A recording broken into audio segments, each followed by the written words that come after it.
Bon, Boris, il y a un point quand même qui me paraît un peu que tu as évoqué entre nous là hier quand on parlait, c'est la nourriture. Alors moi j'ai un souci, Boris. J'ai un vrai souci.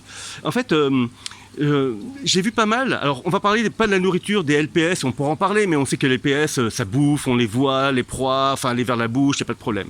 Mais pour nos chers acroporas, nos chers SPS, ainsi de suite. Si tu veux, j'ai vu quand même pas mal de vidéos en gros plan où des gars essayaient de montrer si un acropora arrivait à attraper une petite nourriture inerte, par exemple. Et ça montrait clairement, ça montrait pas que ça arrivait à les attraper. C'est que le corail, souvent, le SPS se refermait et on n'arrivait pas à avoir, on va dire, au moins l'absorption, c'est-à-dire l'aliment qui va jusqu'à la bouche du polype et qui est attrapé. Donc ça, c'est un premier truc. Mais, à contrario, tiens, on va remettre pour que les... À contrario, je me rappelle très bien d'études que j'ai pu lire, d'études scientifiques, qui montraient que, par exemple, sur des Pocillopora d'amicormisme, qu'on nourrissait avec des snoplis d'Artemia enrichis avec des taux de croissance plus importants. D'ailleurs, je crois que là aussi, il abordé. Et puis, un autre truc, là, il y a comment il s'appelle, le docteur en... comment ça s'appelle ? Craig, c'est ça en fait, qui a conçu tout un système, en tout cas un peu breveté, qu'il essaye de commercialiser, d'après ce que j'ai pu comprendre, de culture des larves d'acropora, en tout cas de coraux, et pour en fait que les coraux acropora notamment produisent des larves de qualité, il nourrit par, je crois, des noplis d'Artemia enrichis. Donc une noplie d'Artemia, ça fait quelle taille ? Bah, en fait, ça dépend quel nopli d'Artemia, parce que tu as plusieurs noplis. Tu as ce qu'on appelle les AF qui sont les plus petites. Ok. De mémoire, on est sur du 370 micromètres. Ok. À l'éclosion. Sachant que 6 heures après, c'est déjà bien plus gros. Tu sais, ça va vite. Oui, ça va super vite. Hein. Et du coup, nous, le plus bas de gamme qu'on avait, c'était à peu près 440. Ok. Et nous, en fait, on faisait éclore des noplis d'Artemia et on les enrichissait pendant 1 jour ou 2 jours, selon si c'était de la F ou de l'EG, je crois que c'est la qualité inférieure. Et on faisait vraiment de l'enrichissement, mais avec du phyto. D'accord. Phyto vivant ? Ouais, phyto vivant. Okay. Isochrysis, Nanachloropsis. Ouais. Ok. Et on faisait vraiment ça pendant 24 heures en rechangeant bien. Ok, donc un super protocole. Et on nourrissait, et à l'époque on nourrissait avec énormément de proies par litre parce qu'on suivait les publications scientifiques. Ok. Et en fait, tu peux avoir le taux de prédation en fonction de l'habitude du corail à prédater. Ok. Donc, déjà un corail qui mange jamais, qui a jamais de proie. Ok. Il ne va pas prédater pareil qu'un corail qui mange tous les jours avec beaucoup de proies. Ok. Il aura un taux de prédation moindre. Et le nombre de proies par litre va influencer aussi. Évidemment, la densité. La densité de proies par litre. On nourrissait énormément, justement dans le but d'avoir des œufs de qualité. Donc les coraux, quand ils émettent les planulas, et on ait vraiment des trucs qui soient viables et en bonne qualité. C'est pareil pour les poissons. Tous les pâtons qui sont faits pour enrichir les géniteurs, il y a toujours des vitamines. Il y a toujours...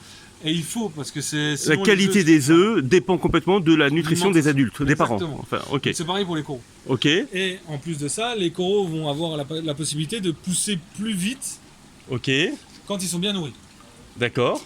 Et nous, on fabrique une nourriture nous-mêmes. Alors voilà, qu'est-ce que vous faites pour nourrir ? Alors, tous les jours à heure fixe. Tous les jours à heure fixe. Le matin. Le matin. Alors nous, c'est midi, parce qu'avant, on pêche les commandes pour les clients. Donc t'as ton boulot, qui empêche de faire. Donc c'est midi. Midi. Tous les jours à midi, on va venir nourrir de manière précise chaque bac avec une quantité tous les jours la même. Tous les jours la même. Nous, tout est pesé. D'accord. Même les batteries poissons, l'artémia, le krill, les paillettes, tout est pesé. Tout est pesé ? Tout est pesé. Bah, tu vois, regarde si. Tiens. Si tu préfères, je peux te montrer le concept.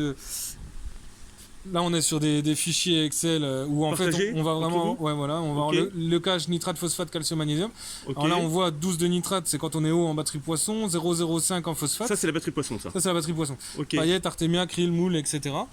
Avec le total en bas, 126 grammes, puis là on a tous les jours en fonction du nombre d'habitants. Donc tu sais exactement déjà tous les jours la batterie de poisson combien t'as apporté en fait en gros de chacun des aliments. Exactement. Ok, ce qui te permet de... Sur les coraux c'est pareil. Sur les coraux c'est pareil. C'est pareil. Ok. Et on va fabriquer nous-mêmes des petits cubes qu'on va... En fait on va aller clairement, on va acheter des produits frais. Produits frais. Donc on va chez le poissonnier. Ok. On achète moules. Moules, c'est les seuls qu'on prend en congelé déjà cuites. D'accord. On prend les huîtres, marine d'Oléron par exemple. Tu les ouvres ? On ouvre tout, du dos de cabillaud, on va avoir vraiment plusieurs produits qui rentrent dans la recette, on mixe tout. Ok. Toujours la même quantité, toujours le même poids, on en fait toujours le même nombre de cubes. D'accord. Pour avoir une régularité sur l'année. Ok. On congèle tout et en fait on a un nombre de cubes précis par bactérie. Celui-là il en a un, celui-là il en a trois, celui-là. Ok. Et on va venir directement refaire décongeler dans l'eau de mer du bac, mixer un coup pour que vraiment le produit soit bien et on distribue directement dans le bac. Ça fait un nuage blanc. Ça fait un nuage. Je l'ai vu. Hein. Ouais. Puis il y avait Thibaut aussi qui avait fait, je crois, une vidéo aussi, et on l'avait vu, Thibaut le Tessier de Riff and Fun. Hein. C'est ça. Et en fait là le but, alors clairement les coraux prédatent et les coraux mangent. Donc ils vont prendre des proies. Là en fait on fait plusieurs choses. On va mettre, par exemple le jus d'huître on le met. Ok. Ça on est sur de la molécule. Ok. Ça peut être aussi des minéraux, des oligo-éléments, des éléments mineurs. Des acides aminés. Des acides aminés, tout ce qui est présent dans l'huître. Quand on va le mettre, ok, ça peut se retrouver en pleine eau. Ensuite on va avoir des particules qui vont faire 200 micromètres jusqu'à peut-être 1 millimètre même. Il peut y avoir de tout. Alors il y a des poissons qui vont en manger, il y a ça. Et nous, le corail, il va être capable de capturer mais des proies à 400 micromètres, des proies... On va tout lui proposer. On propose large. Vous proposez large. Là où tu as vu les études où c'est qu'ils mettent un granulé, ils mettent quelque chose et que tu vois que ça bouge pas. C'est ça, ouais. Un rifroïde ou un truc comme ça, si tu veux sur de l'accro, quoi, toi. Après, voilà, c'est des choses qui peuvent être trop grosses. Ok. Après, ça peut être un accro qui n'a pas l'habitude de prédater. Ok. Ça peut être aussi, nous, on met de la proline, donc c'est un acide aminé qui va déclencher l'ouverture de la bouche des coraux. Ok, c'est sûr que les acides aminés, ça a vachement d'influence sur certains, sur l'ouverture. C'est là la proline. Ok. Et donc là, on met du polyp booster. Polyp booster que tu rajoutes dans la solution congelée. Ouais. D'accord, donc c'est une quantité qui est D'accord. C'est une quantité nous qui est définie. Et en fait, on va se retrouver avec ça et ça va aider bien sûr. Et c'est sûr qu'on peut faire dire n'importe quoi à un accro. On peut le faire prédater ou pas. Ok. Maintenant, il y a ce qu'on appelle les courants ciliés. Les courants ciliés. Alors ça, j'ai jamais entendu parler de ça sur un acropora. En fait, sur tous les coraux, tu vas avoir ce qu'on appelle le polype, tu vas avoir des cnidocystes et des cnidoblastes. D'accord. Enfin, c'est l'ancien nom. Alors, moi, faut que tu te remettes à jour sur le nom, mais on s'en fout, ça change pas le. Dans l'idée, tu as des petits harpons, tu as des cils. Dès que ça déclenche, ça tire un harpon qui va capturer la proie, la ramener. Sauf que c'est pas là qu'il y a l'estomac, donc il faut ramener la proie à l'estomac. D'accord. Et là, ce qu'on appelle les courants ciliés, c'est des courants qui en permanence. On le voit bien sur les fungia, sur tout ça, quand on met une proie, il le ramène à la bouche. Ok. Ça remonte pas par magie, c'est parce qu'en fait, c'est ce qu'on appelle les courants ciliés, ça ramène tout vers l'estomac. D'accord. C'est un courant comme ça. Et ça, tu peux avoir des molécules des particules tellement petites que toi tu le vois pas forcément. Tu le vois pas à l'œil nu. Et quand tu regardes de près, tu dis sur mon accro, il y a une espèce de mucus, un truc blanc qui remonte, un truc machin. Et ça, c'est les courants ciliés qui sont en train de le ramener à l'estomac. D'accord. Donc en gros, ce qu'on ne voit pas à l'œil, sur des particules hyper fines. Alors quand je me dis, je pense que c'est hyper fin là. Si on a... Oui, là, c'est sur ce que les courants ciliés. Mais en fait, les courants ciliés, pour faire simple, dans le mucus des acroporas, tu peux avoir des bactéries, des zooxanthés, tu peux tout avoir dans l'exotherme. Ok. Et en permanence, il régule ces populations, l'acropora. D'accord. Donc en permanence, il va être en train d'expulser en pleine eau, de reprendre. Et quand il va avoir des proies, donc il est capable aussi d'en ingérer. Il y a des études qui prouvaient qu'il était capable d'ingérer ce qu'il élevait. Et quand tu viens mettre des petites particules, que tu viens, il y a après les études prouvaient que sur les tailles idéales de prédation, on était autour de 400 micromètres. Ça dépend des espèces, bien entendu. Hein. Mais on avait des tailles de prédation autour de ça. Si tu mets un truc plus gros, ça marche pas. D'accord. Et après, c'est le corail habitué aussi. Il y a vraiment beaucoup de choses. Un corail qui se nourrit bien, qui prédate bien, c'est un corail qui a l'habitude. Ok. C'est un corail qui attend la proie. Ok. Voilà, il y a beaucoup de choses. Quoi. Ok. Mais donc, moi, ce que j'entends, c'est qu'à l'heure actuelle, vous avez votre propre nourriture. Oui. Ok. Donc, moi, j'imagine que c'est un truc que vous allez commercialiser, ça. Non. Et pourquoi pas? Le souci qu'on a, c'est que pour commercialiser ce genre de produit, c'est de la nourriture congelée qu'on fabrique pour nous. Ok. Alors déjà, il faudrait un labo, etc. Mais on peut investir dans un laboratoire. Là où on a plus de difficultés, c'est la machine à cryogéniser. Ok. Pour faire bien les choses, il faut cryogéniser l'alimentation. D'accord. Et là, ça commence à devenir des investissements à centaines de milliers d'euros. Ah ouais, donc par rapport au nombre que tu vas vendre, je pense que ça peut être très rentable, quoi. Tu peux pas. Ok, d'accord. Donc voilà, c'est là toute la difficulté. Tu peux pas commercialiser. Il faudrait qu'Océan Nutrition ou une grosse marque s'intéresse à ça. D'accord. Et après, par contre, pour tout ce qui est écrit, l'Artemia et tout, on utilise Océan Nutrition. On n'a pas de...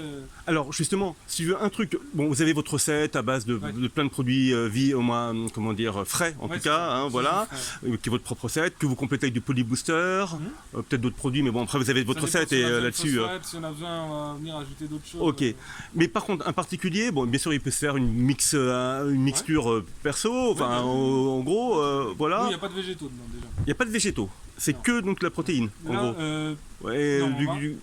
On va amener quand même des végétaux naturels d'algues, mais via des paillettes Océan Nutrition. Ok. Qui sont les spirulines. Ok. Là, c'est ça. Mais on va pas venir ajouter. C'est la seule chose d'ailleurs qui est déjà. Parce que la spiruline, on a acheté enfin, c'est assez compliqué. Donc c'est la seule chose qu'on prend. Mais on met pas d'épinards, on met pas de. Voilà. D'accord. On le met pas du tout. Ok.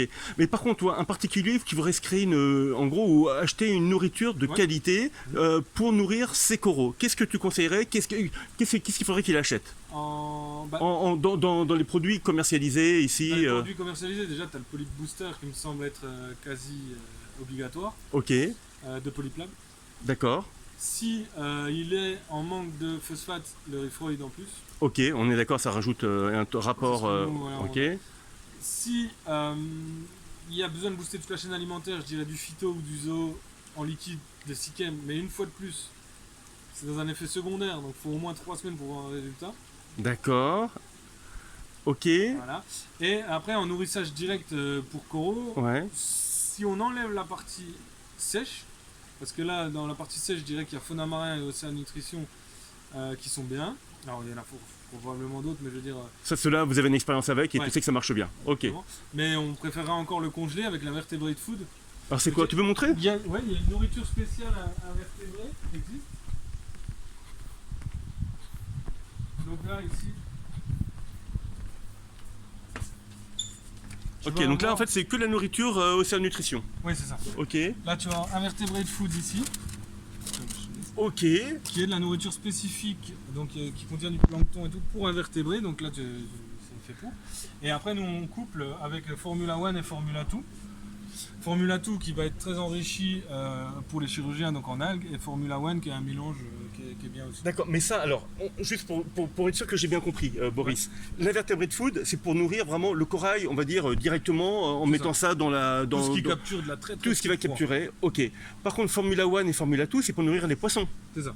Donc en gros là tu vas nourrir les poissons qui eux-mêmes par leur digestion, en fait des excréments des poissons qui sont en plus remplis de plein de trucs, et ils sont riches ainsi de suite en fonction de ce qu'ils ont mangé, et donc c'est ça qui va nourrir indirectement par les déjections les coraux. Ok, ça, et donc ça c'est un truc que tu conseillerais toi, enfin un mec qui veut...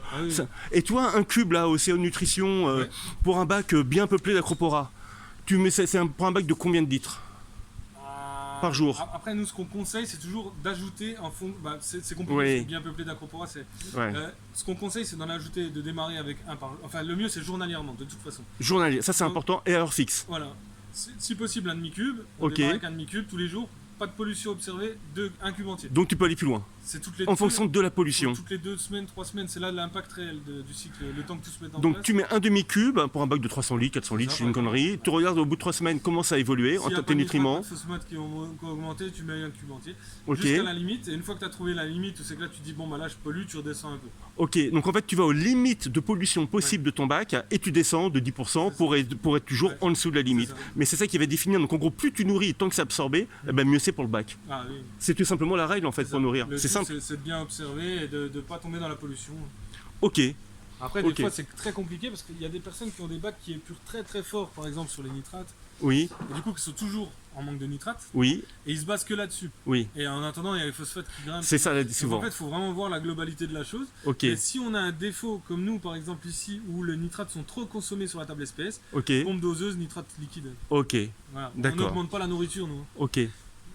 Ça tient pas. Quoi. Ok. Et donc pour toi, ça c'est vraiment essentiel pour développer cette pigmentation de folie qu'on peut voir, enfin qu'on revoit. Moi je m'en lasse pas, je passe des heures, les gars. Donc, je vais te recouper le brassage. On va recouper le brassage. La pigmentation vient de ça. La pigmentation vient de la nourriture. Elle vient de la lumière. De la lumière. D'une bonne qualité d'eau et pas. J'arrive.